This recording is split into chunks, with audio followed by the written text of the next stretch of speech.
সকলোৱে নিজৰ নিজৰ কামতে ব্যস্ত থাকে। আগৰ যুগ নাই আৰু। এতিয়া আৰু কোনে কাক মনত পেলাই ফোন কৰি থাকিব। আই ফোন এটা কৰিবলৈও তোৰ সময় নহয় নে একেবাৰে? ইমান সলনি হৈ গলি তইতো আগতে এনেকুৱা নাছিলি। পাই আজিকালি কোনে কাক উপজাচি ফোন কৰি থাকে। মই সেই অল মডেলৰ কামবোৰ কৰিব নোৱাৰো দেই। ৰাম নিজৰ ফ্ৰেণ্ড কেইজনীলে ফোন কৰাটো অল মডেল হ'ল নে? তই যে সঁচাকে কথা কিছুমান ক আৰু পাই। বাদ দে সেইবোৰ কথা। তই যে মোৰ ঘৰলৈ আহিলি তাৰ বাবে বহুত ভাল লাগিল। তই অলপ বহচোন, মই কাম কৰা মানুহজনীক চাহ একাপ আনিবলৈ গ'ল তোৰ বাবে। হয় নেকি? তোৰ ঘৰত মানে কাম কৰা মানুহ আছে? বা বেলেগ আৰাম আৰু দেই তোৰ। কিয় নাথাকিব, ইমান ধনী ঘৰলৈ বিয়া হৈছো, মই কাম কৰিম নেকি আৰু? না বাবা না, মই কাম কৰিব নোৱাৰো দেই। দেখা নাই হাতত মেনিকিউৰ পেডিকিউৰ কৰি কি ধুনীয়াকৈ থৈছো। ঘৰৰ কাম কৰি মই এইবোৰ নষ্ট কৰিব নোৱাৰো নহয়। আৰু 1000 টকীয়া শাৰী পিন্ধি মই কি ঘৰত কাম কৰিম নেকি? তই কি ভাবিছ ধনী ঘৰলৈ বিয়া হৈ মই কি কাম কৰিবলৈ আহিছো? তাকেহে তোৰে ভাল আৰু দে, আমাৰহে কপালত এইবোৰ নাই আৰু। হয় দে, কপাল লাগিব বুজিছ। ধনী ঘৰৰ বোৱাৰী হ'বলৈ কপাল লাগিব। মনে ভাবিলে নহ'ব। হওক তেওঁ দে, তোৰ এই সুখবোৰ দেখি মোৰ বৰ ভাল লাগিছে। তই সদায় সুখত থাক। Thank you so' much. মিনি চাহ দিলাচোন। বাইদেউ আপুনি মোক মাতিছিলে? মাতিছিলো। যা চাহ একাপ বনাই আনগৈ। হ'ব বাইদেউ। পিছে ৰিয়া, তোৰ ঘৰত তোৰ মানুহজন আৰু এই কাম কৰা ছোৱালীজনী দেখিলো, কিন্তু আৰু তোৰ শহুৰ শাহুৰ কোনো নাই নেকি ঘৰত?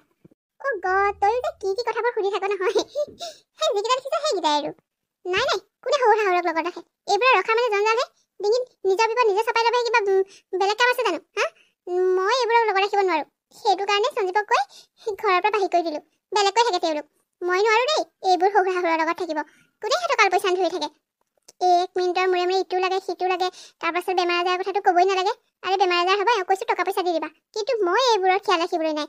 মই এইবিলাকক একেবাৰে ভাল নাপাওঁ। গতিকে মই অকলশৰে থাকি ভাল পাওঁ। সেইকাৰণে ঘৰৰ পৰা বাহিৰ কৰি বেলেগত থাকিবলৈ দিছো। ইয়াত মই বিন্দাছ থাকো মোৰ মতে, আৰু সঞ্জীৱো মোৰ কথা মতেই চলে। গতিকে মোৰ কোনো প্ৰব্লেম নাই। হয় নেকি? মোৰ পিছে শহুৰ শাহুৰ মোৰ লগতেই থাকে বাৰু। মই অৱশ্যে তেওঁলোক লগত থকাৰ কাৰণে ভালেই পাইছো। যিমান যি হ'লেও ঘৰখন ভাল লাগি থাকে মা দেউতাহঁত থাকিলে। পিছে সকলোৰে বাৰু একে নহয়। তহঁতৰ কথা মোক নকবি দেই। তহঁতৰ ষ্টেণ্ডাৰ্ড আৰু মোৰ ষ্টেণ্ডাৰ্ডৰ মাজত বহুত পাৰ্থক্য। তহঁতবিলাক হ'লি ঘৰৰ ভিতৰতে সোমাই থকা বোৱাৰী। তহঁতে ঘৰখনৰ কাম বনৰ বাহিৰে বেলেগ কথা চিন্তা কৰিবলৈ চাগে সময় নাপাওঁ। কিন্তু মোক চা, মই ঘৰতে 1000 টকীয়া শাৰী পিন্ধি একেবাৰে মডেলজনীৰ নিচিনা গৈ থাকো। তহঁতে জানো এনেকৈ থাকিব পাৰ? ঘৰততো তহঁতে ফটা কাপোৰ কানি পিন্ধি কামত গৈ থাকোঁতেই যায়। তহঁতৰ লগত মোৰ কথা ক'ত মিল হ'ব? থাকিব পাৰ তহঁতে শহুৰ শাহুৰ লগত সুখত, কিন্তু মই নোৱাৰো। কোনে এইবোৰ জঞ্জাল চপাই লয়? ক'ৰবালৈ যাবলৈ ওলালে লগতে যাবলৈ ওলায়। আৰু ভালদৰে সিহঁতৰ কাৰণে কুৰ্তি, ক্ৰপ টপ এইবোৰ একো এটা পিন্ধিব নোৱাৰো। গতিকে কোনে এইবোৰ জঞ্জাল লগত ৰাখে? বাইদেউ চাহ হ'ল, লৈ আহক আপুনি ভিতৰলৈকে। ঠিক আছে, তই ডাইনিঙলৈকে লৈ আহ। বল এইটো ভিতৰলৈকে বল, চাহ একাপ খাই ল'গৈ। হ'ব বল। ৰিয়া এজনী দুখীয়া ঘৰত চলিছিল, কিন্তু সঞ্জীৱৰ প্ৰেমত পৰি তাই সঞ্জীৱৰ লগত বিয়া হৈ আহিল। সঞ্জীৱ হ'ল এখন ধনী ঘৰৰ ল'ৰা। তাহি বহুত টকাৰ মালিক। আৰু এইবোৰ সকলোবোৰ পাই ৰিয়া দিনক দিনে সলনি হ'বলৈ ধৰিলে। তাই মানুহক ভালদৰে ব্যৱহাৰ কৰিব নজনা হ'ল। ধনী ঘৰলৈ পৰি তাই হৈ পৰিল এজনী অহংকাৰী বোৱাৰী। মা, দেউতা, আপোনালোক ইমান দিনৰ মূৰত ইয়ালৈ আহিলে। বৰ ভাল লাগিছে আপোনালোকক দেখি। আপোনালোকে মোক বেয়া পাই নাথাকিব। বহুত দিন হ'ল মই আপোনালোকৰ তালৈ গৈ খবৰ এটাও কৰিব পৰা নাই। হ'ব আমি বেয়া পাই থকা নাই নহয়। ৰিয়া ক'ত আছে? কি কৰি আছে তাই? তাই ভিতৰতে আছে, মই মাতি দিছো ৰ'ব। ৰিয়া, ৰিয়া। সঞ্জু, কোৱাচোন কি হ'ল? ৰিয়া, মা আৰু দেউতা আহিছে, ব'লাচোন বাহিৰলৈ। কি? মা আৰু দেউতা আহিছে? মই কি একেবাৰে দৌৰি গৈ এতিয়া ভৰিকেইখন চুই সেৱা কৰি দিবহে হ'ব? কিয় যাম মই? নাযাওঁ। আৰে ৰিয়া, কি কৈছা তুমি এইবোৰ? আৰু অলপ সৰুকৈ কোৱাচোন। মা দেউতাই শুনিলে কি বুলি ভাবিব বাৰু? তুমি মা দেউতা ইমান দিনৰ মূৰত আমাৰ ঘৰলৈ আহিছে, তুমি নোযোৱা? কেনেকুৱা ধৰণৰ কথা কৈছা এইবোৰ? মই যেনেকুৱাই কথা নকওঁ। মই নাযাওঁ বুলি কৈছো, নাযাওঁ। কোনো দৰকাৰ নাই মোৰ। লাজ শৰম নাই এইবোৰৰ। কিমাননো আহি নাথাকে, খাবলৈ ববলৈ নাথাকে হ'বলা ঘৰত। ৰিয়া প্লিজ, অলপ সৰুকৈ কোৱা। কি কথা কৈ আছা তুমি এইবোৰ? তুমি এনেকৈ কোৱা কথাবোৰ বাহিৰত মা দেউতাই শুনি আছে, গম পোৱা নে নাই? শুনিলে শুনক, খাবলৈ নোপোৱাবোৰে ইয়াত খাবলৈ আহে, মোক ডিষ্টাৰ্ব কৰিবলৈ আহে। মই নাযাওঁ। তুমি যি কৰা কৰি থাকাগৈ। আৰু মই ওলাই যাবলৈ হ'লে এনেকুৱা সিহঁতক অপমান কৰিম নহয়, দ্বিতীয়বাৰ এইখন ঘৰত ভৰি দিবলৈ সিহঁতে 10 বাৰ ভাবিব লাগিব। গড, কিয় যে তুমি এনেকুৱা হ'লে মই ভাবি নাপাওঁ। এনেকৈ বাৰু কোনোবাই কয়নে কোৱাচোন? ঘৰলৈ এজন ভিক্ষাৰী আহিলেও মানুহে এনেকুৱা ব্যৱহাৰ নকৰে। তাতে তুমি আকৌ এতিয়া মা দেউতাক এনেকৈ কৈছা? প্লিজ ৰিয়া, ব'লা, তুমি মা দেউতাৰ ওচৰলৈ ব'লা। নাযাওঁ বুলি কৈছো নহয়, নাযাওঁ মই। তুমি নিজে গৈ থাকা। ইমান মৰম লাগিছে যে নিজে গৈ ভৰি কেইটাত ধৰি পিটিকি থাকাগৈ। মই নোৱাৰো সেইবোৰ কৰিবলৈ। দেখা নাই নেকি মই নেল পলিচ লগাই আছো? যোৱা বুলি কৈছো, যোৱা। মোক ডিষ্টাৰ্ব কৰি থাকিবা এইবোৰ কি এই দেখোন কথা সৰে সলনি হৈ গৈছে অ' ৰিয়া ব'লা না বাহিৰত মা দেউতাই তুমি যাবা বুলি ৰখি আছে ব'লা ওলোৱা তুমি এনেকুৱা ব্যৱহাৰ কৰিলে মাহঁতৰ মনত কেনেকুৱা লাগিব তুমি এবাৰ ভাবি চোৱা অ' প্লিজ মই তোমাক কৈছো নহয় মই যাব নোৱাৰো বুলি কি কৰিবলৈ মন গৈছে তুমি নিজে কৰাগৈ মই কৈছো নহয় সিহঁতৰ মুখৰ আগলৈ মই নাযাওঁ বুলি কি কাৰণে ইমান সোনকালে সোনকালে আহি থাকে কোৱাচোন হা অকণমান শান্তিত থাকিবলৈ নিদিয়ে মোক এইবোৰৰ পৰা জীৱনটো মোৰ অশান্তিকৰ হৈ পৰিছে ৰিয়া মাত্ৰ এবাৰ ওলাই ব'লা তুমি প্লিজ কিয় তুমি মোক একেটা কথাকে কৈ বৰ কৰি আছা বাৰু কোৱাচোন হা তোমাৰ কি বৰ মন গৈছে নেকি যে মই মা দেউতাক গৈ অপমান কৰাটো চাবলৈ হা সিহঁতৰ মুখৰ আগলৈ গৈ মই ভাবিছা নেকি যে সিহঁতক মিঠা মিঠা কথা কৈ পেলাই মই তোমাকে তেওঁলোকৰ লগত কথা পাতিম বুলি হা সিহঁতক মই এনেকুৱাকৈ অপমান কৰিম যে দ্বিতীয় দিন এইখন ঘৰত ভৰি দিবলৈ ভাবিব লাগিব মোৰ ঘৰত খাবলৈ কাৰণে ইমান সোনকালে আহি থাকে খাবলৈ নোপোৱা চব মাত্ৰ এবাৰ ব'লা তোমাৰ প্ৰতিটো কথাই মই শুনি আহিছোঁ কিন্তু তুমি মোক যদি ভাল পোৱা নহয় তেতিয়াহ'লে মোৰ এইটো ৰিকুৱেষ্ট তুমি ৰাখিবই লাগিব ব'লা তুমি মাত্ৰ এবাৰ বাহিৰলৈ ওলাই গৈ মা দেউতাক মাতষাৰ দি আহা তাৰ পাছত মই তোমাক একোৱে নকওঁ ঠিক আছে তুমি কৈছা যেতিয়া মই এবাৰ বাহিৰলৈ যাম কিন্তু মোৰো এটা চৰ্ত আছে মই বাহিৰলৈ যাম কিন্তু তেওঁলোক আৰু এইখন ঘৰলৈ কোনোদিন আহিব নোৱাৰিব কৈ দিছোঁ মই ভাল নাপাওঁ তেওঁলোক এনেকৈ আহি থকাটো ঠিক আছে মোৰ কোনো আপত্তি নাই তোমাৰ চৰ্তটো মই মানি লৈছোঁ ব'লা বাহিৰলৈ ব'লা এষাৰ মাত দি আহিবা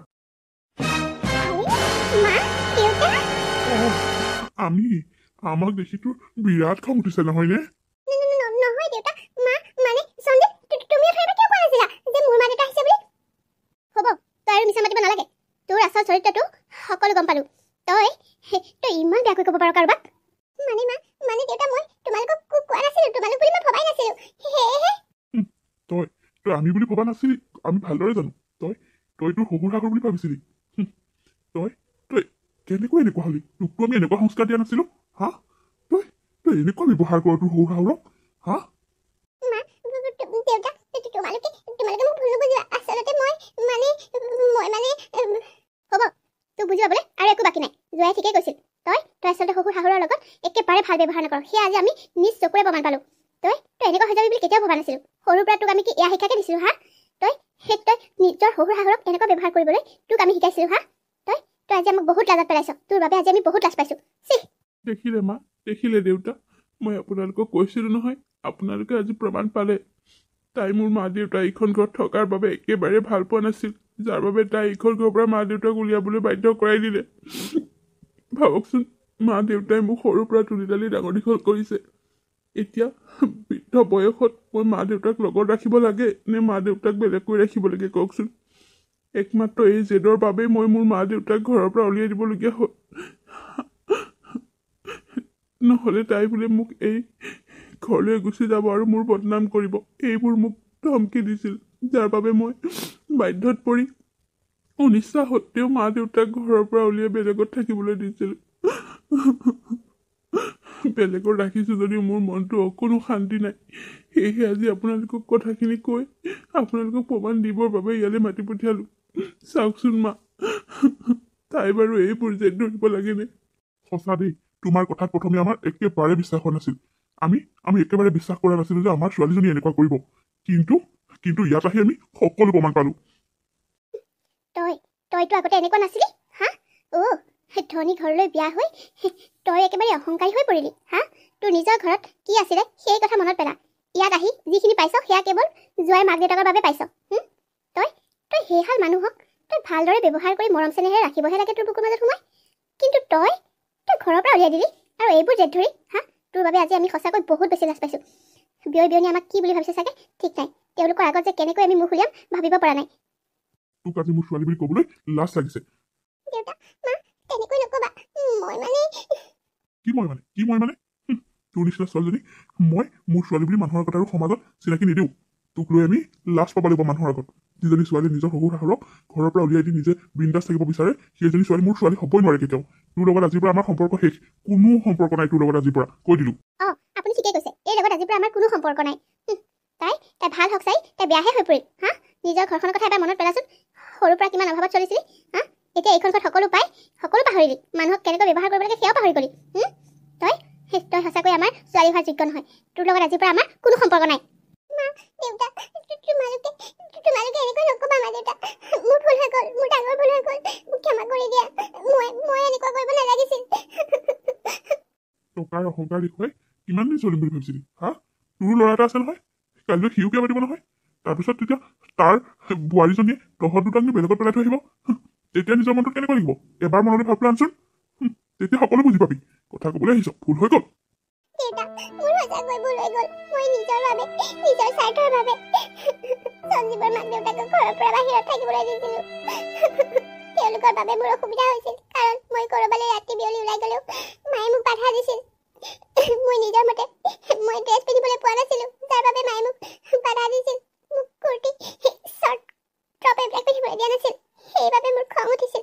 মোৰ সকলো কথাতে হকা বাধা কৰাৰ বাবে মোৰ খং উঠিছিল সেইবাবে মই ঘৰৰ পৰা উলিয়াই দিবলৈ কৈছিলোঁ সেয়া কি বেয়া কথা কৈছে হা এজনী বোৱাৰী হৈ কুৰ্তি পিন্ধাটো বেলেগ কথা কিন্তু শ্বৰ্ট টপ পিন্ধি ৰাতি বিয়লি ঘূৰি ফুৰাটো কোনো ভাল মানুহৰ ঘৰ বোৱাৰী চিন নহয় সেয়া শাহুৱেক হৈ পেলাই তেওঁ তেনেকুৱা কৰিবই সেইবোৰ কথা তই ভালে পাব লাগিছিল তেওঁতো বেয়া হোৱাটো চিন্তা কৰাহেঁতেন সেইবোৰ কথা তোক নকলেহেঁতেন তোক বাধা দিলেহেঁতেন তই য'ত যি কৰি ফুৰ তেওঁ একো গুৰুত্ব নিদিলেহেঁতেন কিন্তু তেওঁ তোক ভাল পাই কাৰণে তেওঁ তোক এনেকৈ বাধা দিছিল কিন্তু তই সেইবোৰকে লাগি হা হয় দিয়া মা তুমি ঠিকেই কৈছা মায়ে মোৰ ভালৰ চিন্তা কৰে বাবে মোক ভাল কথাই কয় কিন্তু মইহে প্ৰতিটো কথাতে মই মাক গালি দিওঁ ভেকাহি মাৰোঁ বেয়াকৈ ব্যৱহাৰ কৰোঁ হেৰৌ মা দেউতাক দুখ দিয়াৰ সমান দুখ একো নাই এহাল ভাল মানুহক এনেকুৱা ব্যৱহাৰ তই কৰিলি নহয় আমি বহুত বেছি লাজ পাইছোঁ হেৰৌ মা দেউতা থকালৈকে ঘৰখন এই পৃথিৱীখন বৰ সুন্দৰ হৈ পৰে মা দেউতা নোহোৱাৰ পিছত যেতিয়া তহঁতৰ মূৰত সেইবোৰ বুজা পৰিব তেতিয়া বুজিবি এতিয়া নিজৰ ল'ৰাটো ডাঙৰ হৈ আহিছে নহয় সকলো কথা নিজে বুজিবি সময় থাকোঁতে যদি নিজৰ ভুলবোৰ যদি বুজি পাইছ